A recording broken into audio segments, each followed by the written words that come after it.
Well, hello everybody. Danny back from Deep South Homestead. Well, guys, you remember on the new property we purchased, I told you I went around and took soil samples from different places on the property where we're going to be doing different things at. Well, I got it all back. It's like a book. There's several pages to it here. I want to kind of share with you a little bit about what each page is and what it means and how in depth this soil sample goes. I didn't want tons of information, but I wanted information to help me get everything growing just like I wanted it. Now, I took soil samples from several different plots, like I told you, and I sent them off, and this is the results I got back. The first one I got back was from pecans, because the property has so many pecan trees on it. I told Wanda, I said, I just want to know, being it has so many on it, the soil must be very conducive for pecans, and being there's so many of them, I want to do what I can to make them productive if there's any way possible. So pecans, they have broken down into 3 years for production, to get it ready for production. Year number 1, it says that I need 120 pounds per acre of actual nitrogen put into the soil. Now, in phosphorus, 0. I was amazed by that, but we'll figure out why here a little bit later. The potassium, I need 120 pounds of it per acre. And the lime, if you live anywhere in South Mississippi, I knew this was coming. 2 tons per acre. I mean, that's just normal for the South, okay? Because our soil is extremely sandy, it's just normal. Now, for mature pecan trees, it's recommended that fertilizer be in our zone 8 here, it's recommended that fertilizer be broadcast in February. That's why I want to get all this done before February. Now, for younger trees, you want to apply about a half a pound of nitrogen per inch of diameter of the base of the tree. You know, I mean, if you've got a 2-inch tree, you know, it's going to take a pound of nitrogen around that tree, and it needs to be about I like to go about a foot away from the trunk, and then I like to sprinkle it all the way around the whole limb span, or called the drip line of the tree. I like to go all the way around the whole drip line of the tree. Now, the potassium is going to be basically the same way. But now you have to realize that when you go to purchase things like lime, now when it says 2 tons per acre. When you go to purchase the lime will have in it what's called a RNV, which is a relative neutralizing value. Not all lime is 100% when you buy it. Some of it's 65%, some of it's 90%. It depends on the percentage of lime. And you have to sit down and do the math in order to end up with the right amount of lime per acre. Now, I'm not going to go into all that with you because that would just be mind-boggling. It's just take a calculator and just figure it. Now, that was on the pecans. That's what they told me I needed for pecan trees to get them up and get them producing. Now, we're going to talk a little bit more about pecan trees here in just a minute, but this is the first sheet that they send you in a soil sample that I had done at Mississippi State University, talking about pecans. Now, pecans, based on my zinc level in the soil, I had that checked also. Mine was medium for pecan trees. For the amount of zinc that's required for pecan trees, my pecan trees were medium. Now, when it says that your zinc is medium for your pecan trees, then you need to apply 10 to 20 pounds of zinc per acre of pecans. Now you basically have to break that down. There's no real mad science. This is not a pecan orchard. Now if it's a pecan orchard, I could put it in a spreader, adjust the flow rate, and I could just take off through the pecan orchard. Because this is not a pecan orchard, and pecan trees are just spaced sporadically throughout the property, I'm going to have to go in and do the math per tree based on the diameter of the tree and just broadcast it around the drip line of the tree that way. And we'll get into a little bit more about that a little bit later on when we get further into the testing of everything here. This is just the front page. It tells you it's a breakdown of some of the things that you need. The first year we were talking about, it was 120 pounds per acre of nitrogen, 120 pounds per acre of potassium, 2 tons of lime. When you have the lime, let me go back to that, and it requires 2 tons per acre. If you're going to be just broadcasting it onto the top of the ground, you're going to go 1 ton the first year and 1 ton the second year, because lime lasts about 3 years. And if you're going to be tilling it in, you can go ahead and apply the full 2 tons per acre if you're going to be doing tillage to till it in. Now, the second year on the pecan trees, it's exactly the same procedure. Your 120 pounds of nitrogen, 120 pounds of potassium. Still don't need any phosphorus because the land is screaming high in phosphorus. Year number 3 is still 120 pounds of nitrogen, but it breaks back down. The potassium breaks down to 60 pounds per acre. And then thereafter, it'll be time to do another soil test after 3 years on the pecans to see where we're at that point. Now, the mixed grasses, like I was talking about, they broke it down to me in a 3-year thing too, because that's what I asked for.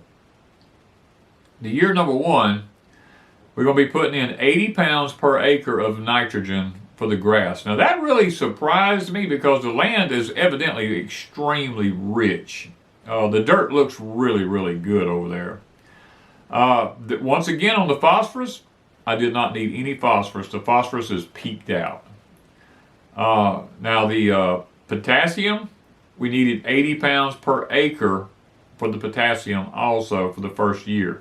Now, the first year on the grasses, it did require 2 tons per acre, and because I'm not going to be tilling the grass, I'll be broadcasting it on top of the grass. We're going to be putting 1 ton this year per acre, and we'll be doing 1 ton per acre next year to equal up to our 2 tons that we need. Now, year number 2 is exactly the same. On the nitrogen, it's 80 pounds per acre, 0 pounds for phosphorus. But now when we drop back to our potassium, we're jumping up to 90 pounds per acre in the second year. Now, the third year will be the year after this year. We will do the soil sample in the fall again. We're going to be putting in the 80 pounds of nitrogen, no phosphorus, and 90 pounds of potassium again in order to keep that soil at its peak. Now, I had them to do a particular soil test for deciduous acid-loving trees, which that's our fruit trees, is a deciduous tree. It loses its leaves every year. It says here that the lime recommendations for this crop is for estimated and assumes the lime will be incorporated into the soil with tillage.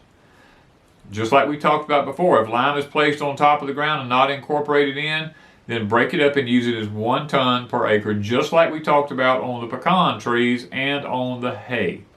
Same exact thing on this. Now, we're going to begin with putting in the nitrogen March the 1st in the zone that I live in, which is zone 8.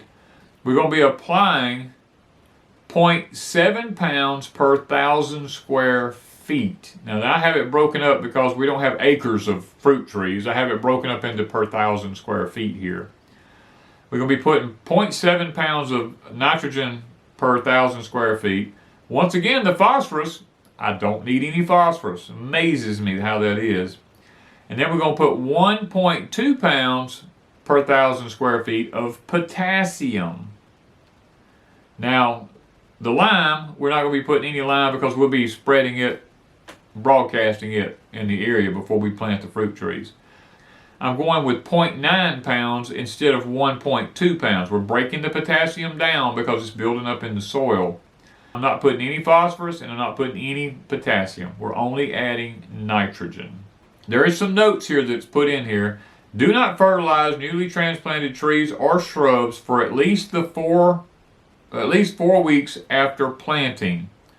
And then apply recommended fertilizer uniformly over the root zone, starting about 6 inches from the trunk and extending about 1 to 2 feet beyond the ends of the outer branches, and then water it in thoroughly. Because if you don't, the sun is going to evaporate most of the nutrition.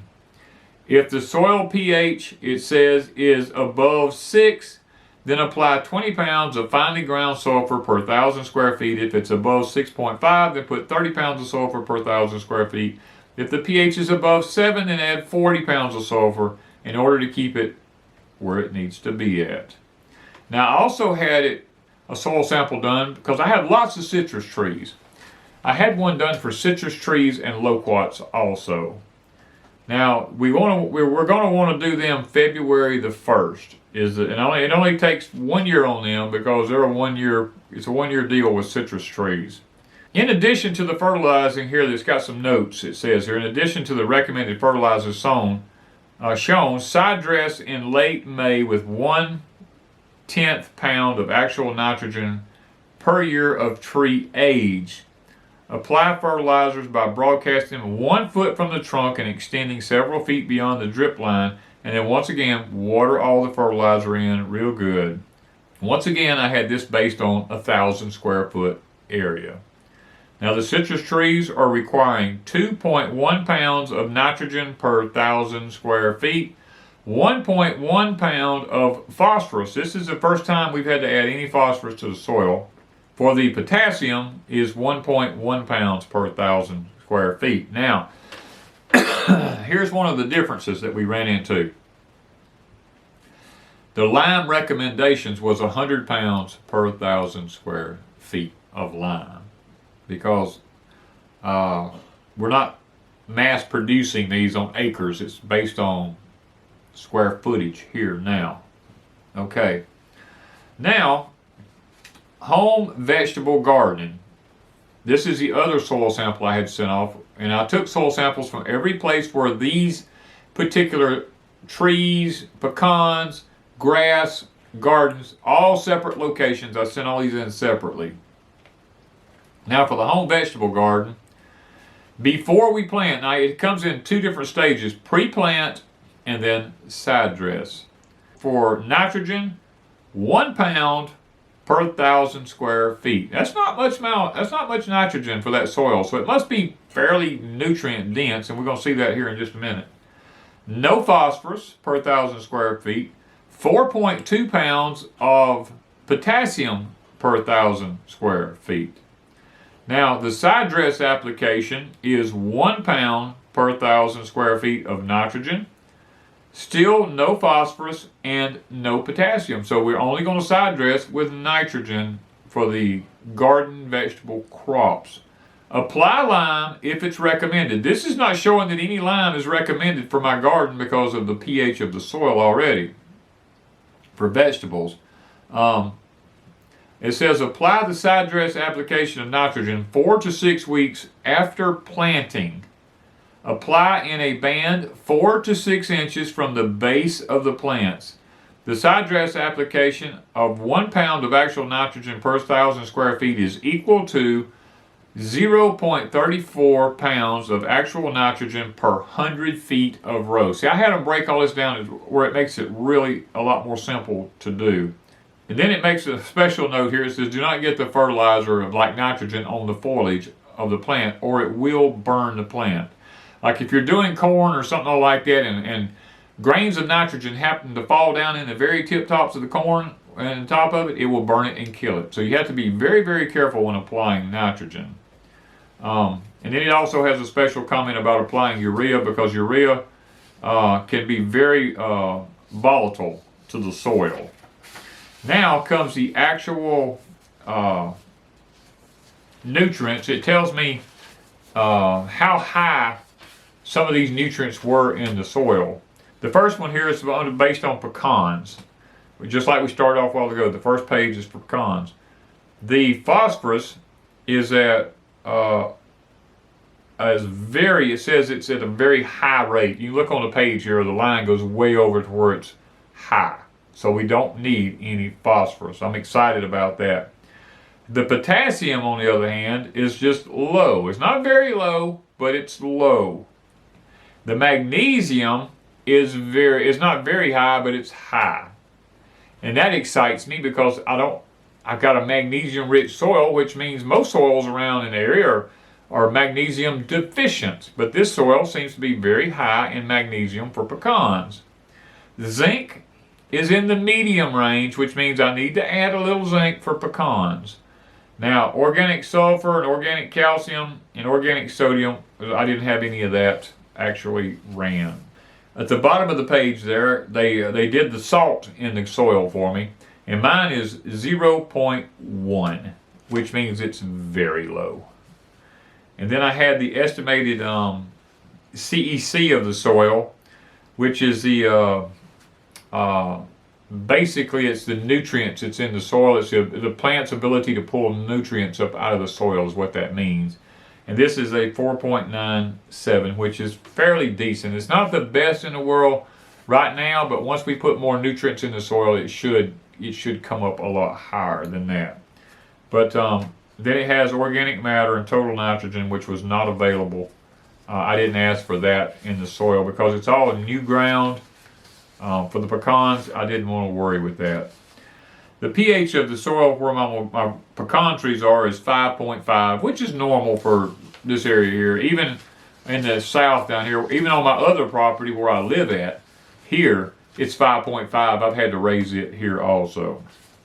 Now the next one was for mixed grass, like Bermuda, Bahia, different types of grasses for the pastures out there. The phosphorus, based on for what grass needs, is high. The potassium is low. The magnesium is high. But guys, the zinc is off the chart for what grass needs. So we don't have to worry about any zinc. And then once again, my salt was at 0.1, extremely low. And my CEC was 4.97. The nutrient availability in the soil right now it's okay, but not the best. We're hoping to get it a lot higher. Now, moving on to the next sheet was the deciduous and acid-loving plants, which was our fruit trees.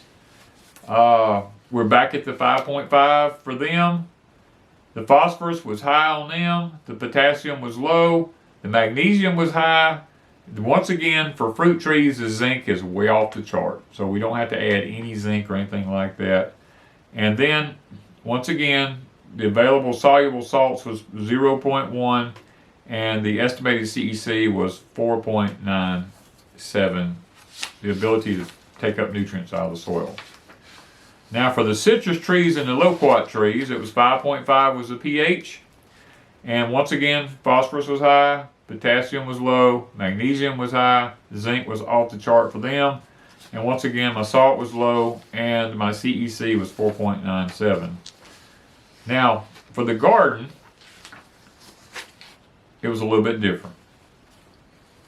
The garden, for what garden vegetables need, my pH was almost 6. It was like 5.8 was what it was for that. Is the reason I really didn't need any lime where we're going to be putting our garden vegetables at, because the soil was more alkaline for garden vegetables. It was a 5.8 there where I took the soil sample for where that garden was at.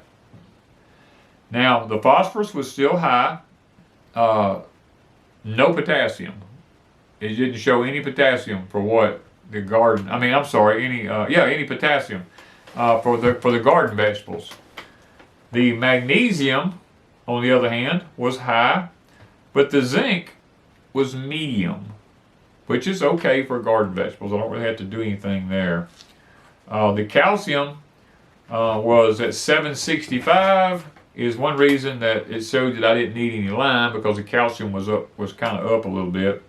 And the sodium was at 33, which is okay. And the total soluble salts again was 0.1. Then we have the estimated CEC was 5.53. The plant's ability to pull up nutrients was a lot better where we picked the spot for the garden at. So I was excited about that. The garden location we chose was actually a better piece of garden. Now, guys, I hope that taking you through this soil sample and showing you what we are going to have to do on a piece of property will help you to understand why it's so important for you to go get a soil sample on your property and not just go out and say, I'm going to stick a plant in the soil out here. This is where I'm going to plant a garden or a raised bed or whatever. These work for raised beds just like they do for gardens like I plant and everything. And high tunnels. I mean, if you've got a high tunnel or a greenhouse and you figure based on per 1,000 square feet, you fertilize based on that, or per 100 feet of row, however you want to break it down, it tells you how to break it down. This is why, or this is how, not why, but this is how you produce nutrient-dense foods. Now, when you go and start using organic fertilizers, you're going to have to make sure, because organic fertilizers are not very plant ready up front. Most organic fertilizers, when you put them out, you will only use a certain percentage of them up front, which is a low percentage. They have to break down into the soil, which is why you want to start your organic fertilizers 2 to 3 months ahead of time, because it takes time for them to break down in the plant to be able to actually utilize them in the soil. I've learned this the hard way, trying to use organic fertilizers. And I'm not going to tell you don't use them, because, I mean, there's nothing wrong with it. Just understand that you're only going to be able to use about 8 to 10% of it, I believe it is, up front. When you first put it out, that's all you're going to get out of it. And 3 months later, kind of like lime, it actually breaks down to the point where your plant can begin to utilize it in the soil. And many times your plant's already past its peak and you've had trouble getting your plant up and getting it going using organic fertilizers, and you're going like, what's wrong? I've fertilized it what it says, I've done what it's done. It's because the fertilizer hasn't broken down to the point where the plant can utilize it. I mean, there's lots of things that you can look at, like if your plants have purple leaves on them, it's one of two things. You've either planted them and it's too cold, or they are not taking up any phosphorus out of the soil.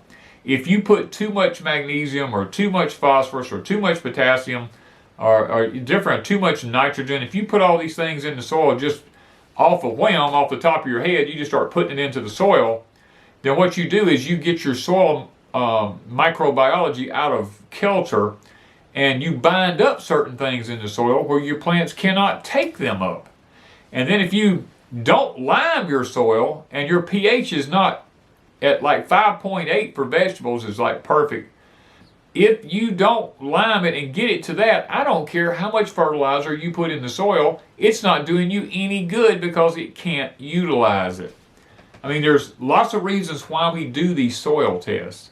I do this once every 3 years on my property here where I'm at now, and at the new property, which would be the first year we've ever grown a garden there. It's the first time a garden's been grown there in probably 30 years. It was necessary for me to do this. Now, I could have went over there and just started throwing things in the ground, and which I did, which my potatoes, I did. Because I took my soil pH meter, and I knew it was 5.5, because in the deep south, almost all soil here is 5 to 5.5. I mean, it's just the way it is. I knew that lime was going to be 2 tons per acre. No matter where I've ever lived in the south down here, or any farmer I've ever talked to, it's 2 to 3 tons per acre of lime, which potatoes don't need any lime. They need a little bit more acidic soil, around 5 to 5.5. And because my tester showed that that's what the soil was, I knew I could go ahead and plant my potatoes and I would be perfectly fine, because potatoes don't need the lime. I didn't need a soil test basically for potatoes in new ground. Now, I just hope and pray that by taking y'all through my soil samples that we got from Mississippi State University, it'll help you to understand a little bit more about why it's so important. Now, you can ask for more detailed soil tests from wherever you get your soil test from, like boron and all your other trace minerals. I mean, you can ask for that, but you're going to pay a lot more money. I paid $10 per test here for what I've done. I think it's noted on one of them here somewhere that let me see here. Yes, coming down from the top, it says test requested, soil test, $10. There's $10 for each soil test that I had done, which I feel like is well worth it in the long run to help me to be able to utilize the new property to the best of my ability. Because like I said, I could go over and just start throwing stuff in the ground, and then I might be very disappointed and say, wow, I bought a place that just really doesn't produce well. And then on the other hand, I can go get a soil sample and put in the ground exactly what it says plants need, or grass needs, or trees need, or pecan trees need, or fruit trees need, or citrus trees need, and I can have bumper crops. They can flourish. You know, I mean, granted, there's those things that Mother Nature throws out there, like we get too wet of a year or too dry of a year. I mean, there are always acts of God, we call it, that can tamper with your gardening, but at least give your garden the best shot that it has to produce what you need it to produce. And guys, look, we can produce fruits and vegetables, but the problem is many of them are deficient of the minerals that we need for our bodies because the soil's been depleted. Luckily for me, I'm blessed in this particular piece of property. It hasn't been farmed in over 30 years. It was a cattle farm. And the cows, I mean, there's still places on there that the cow manure is just deep. And it's, I don't know if, I'm pretty sure back then there was no Grazon used on anything, or Remedy or 2,4-D or anything, but I don't know. So I'm kind of like cleaning all this off and pushing it into places that I know I'm not going to be growing anything. And those are other things that you want to check out on your property if you purchase it. Whether it's if it was an old hayfield like mine was, some of it was all been pasture, but it's grown up now and having to have the pine trees taken off of it, where we're going to do gardening and stuff at in pastures. You want to ask around. I mean, the gentleman on this particular piece of property I knew, and he did not spray anything. And I know that this property's never been sprayed. So that's another plus when you're looking at a piece of property and taking into consideration what does your property need to be productive. So guys, once again, I hope it's a blessing to you today, walking you through why we go take soil samples and the importance of taking soil samples. Thank you guys from Deep South Homestead.